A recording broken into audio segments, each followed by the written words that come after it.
Morning, Joe and the Pro, and I got the best one of them all. The hardest working man in handicapping, the dude with the database, Ralph Michaels from Kel Sports. How the hell are you, young man? It's always great. Anytime I start my day with you, it's like a jolt of energy. So always a pleasure, Prez. Well, I'm excited to have you, brother, and especially with two NFL games, important games, and maybe the best Final Four matchups we've ever seen. We're going to talk a little bit of hoops today, and then we'll get straight into the NFL games and listen to your amazing trends and stats, etc., etc. I know you're rolling in college basketball. It's your best sport. You're probably the best college basketball handicapper in the world. You have a ton of clients following you. You got anything free for us tonight? Any thoughts? I'm going to use one of my actual plays. I have 3 plays up and available at WagerTalk tonight. Get all 3 for just $25, a 3-for-1 package. This is one of those plays, and it's East Carolina. East Carolina is a team in the American Conference that has had a losing record the last 4 years, but their new head coach, Joe Dooley from Florida Gulf Coast, has changed the attitude here. They're 8-1 against the spread at home. They're playing a Temple team that in their last 3 games went to overtime against Wichita, won by 4, upset Houston, and then went to overtime against USF again on Saturday. Temple doesn't have the offense to go on the road and cover an 8.5-point spread. East Carolina got the straight-up upset against Cincinnati a couple weeks ago. I wouldn't be surprised if they do it again. He's Ralph Michaels. I'm the Prez. It's Morning Joe and the Pro. You can find us every day at WagerTalk TV on YouTube and, of course, at WagerTalk.com. Ralph, I'm going to talk a little NBA. If you want to add your thoughts, go right ahead. On Monday, I gave out Houston. They played Memphis. I said on Morning Joe, Houston minus 3.5 is a great play. And I'm going back to the well. Brooklyn has been money. And they're a hell of a lot better a team than we anticipated at the beginning of the season. They just are coming off a mighty win against Boston, 109-102. But they're zigzagging a bit right now, and they're on the road across coasts. And I know this Houston team is riddled with injury, but I like them at home as a short favorite, and I like them at home as a short favorite pretty much all year. Minus 5.5 tonight, and I'm going to take the Rockets. I'm going to add one more game to that, and my thought is when a team is embarrassed and a team is in the public eye, like the Boston Celtics are, so much is made of their 0-3 road trip. They're at home against a team they know they're probably going to face in the playoffs. And listen, Boston at home is 14-6 their last 20 games. They're laying a short number to Toronto. I think they rebound and add another win to that. I agree with you, and I obviously am a Raptor fan living in Toronto, and I think you're dead on with that thought. Let's get into some NFL, Ralph. I mean, just 2 delicious matchups, if you will. From a betting perspective, every matchup's the same. From a fan perspective, though, we got 2 games with totals in the mid-50s. Let's start with the Rams in New Orleans. New Orleans is minus 3.5. The over and under is 56.5. It's indoors, which means the weather is not in play as opposed to the KC game. I spoke about this on the NFL presidential address. I like the Rams and I like the over. I think that hook is going to be big time in play because honestly, I think if the Rams are down by 10 with 2 minutes to go and the ball in hand, I think they're going to close and get us a backdoor touchdown. I'm on the Rams and I'm on the over. What do you think about this game? Well, you know what? Look at how much the NFL has changed with offense over the last few years. The teams we've seen there, these high totals in the playoffs and in the Super Bowl last year. The one thing for the first time in the history since the Super Bowl era, the top 4 scoring teams in the NFL are the top 4 teams left. It's amazing. We have defenses that are ranked, finished the regular season 7, 14, 20, and 24. So obviously the game has changed. The pass interference calls, the way they're calling those titers, all of those things now have led to more scoring like the NFL wanted.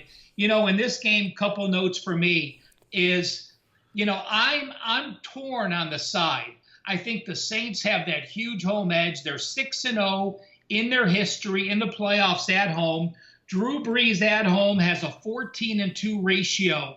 We've seen the conference champions, the last 10 conference champions have won straight up. They've gone 8-2 against the spread. Couple notes on LA's side. LA, though, under Sean McVay, has won 14 of their 17 road games. Any NFL team that can play 17 games away from home and win 14 of those is a positive note. But Jared Goff, what a difference. People don't talk about the difference between home and away. Goff at home, a 22-3 ratio. Goff on the road, a 10-9 ratio. Goff against his last 3 playoff teams, a 1-5 ratio. But a couple points here for the Rams.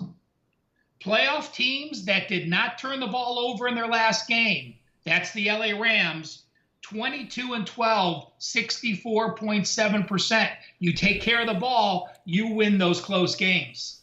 Ralph, just talking about Goff's away record, if you will, it's a little bit, it's not a fair record because if you were talking about Baltimore's record or Pittsburgh's or the Pats or any sort of Northeast team, I can accept that. But here you have a warm weather team doing a lot of traveling when they play those away games, sometimes playing in cold weather. I feel like they're indoors and they're on a track. And I don't think Goff's record would be like that if he was playing indoors on the road all the time.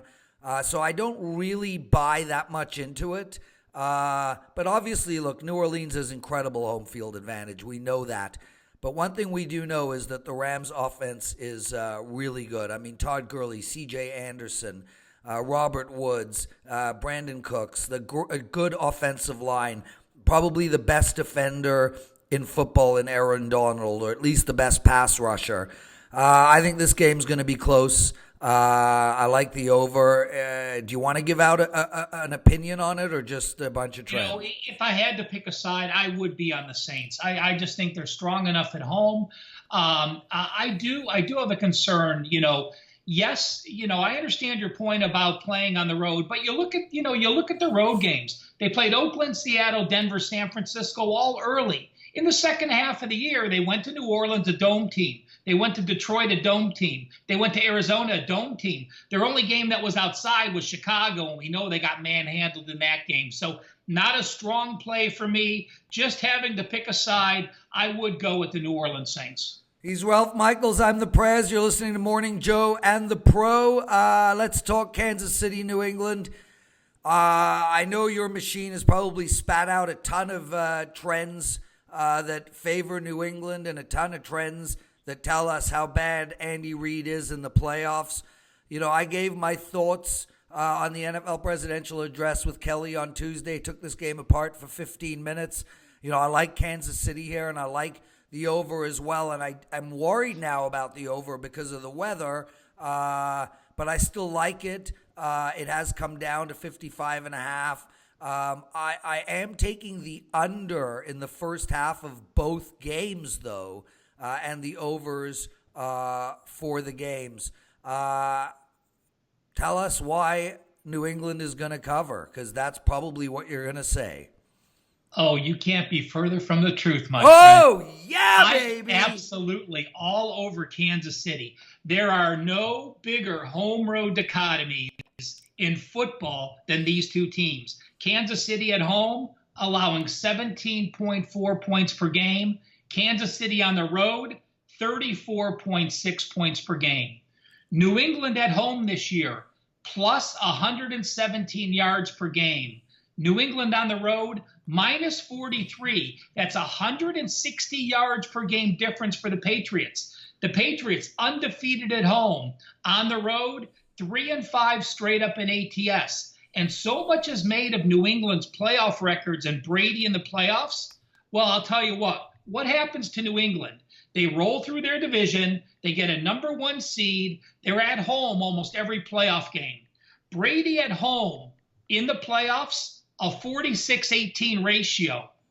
Brady on the road in the playoffs, an 8-8 ratio. Very average. And then finally, this is a league-wide trend. Playoff teams that spent their last 3 games at home like New England did, they hadn't traveled. They're only 2-14 straight up and against the spread. Last number, Belichick and the New England Patriots, we know they change things on defense. They're a complex defense. They're tough for quarterbacks. Well, in New England's last 352 games, they allowed 40 points only 7 times in 352 games. 3 of those 7 times was to Andy Reid in the last 5 years. Andy Reid knows how to dissect a Bill Belichick defense. Freaking brilliant stuff, Ralph. Well, man, I mean, I can listen to you all day. I can't really because it But wait till you hear me break down the Pro Bowl, Prez.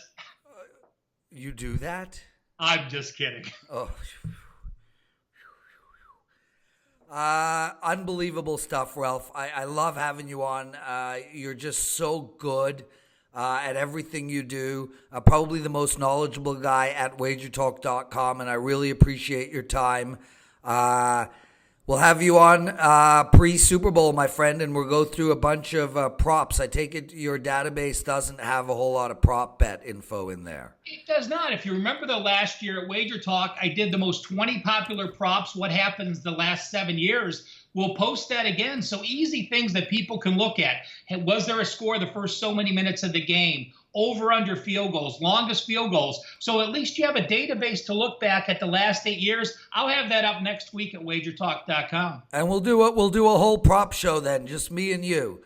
Absolutely love it. I spend a lot of time doing it, and people love betting the Super Bowl. But listen, there's no value. There's no hidden information. The Super Bowl line's where it's supposed to be. All the value is in the props. I couldn't agree with you more, my friend.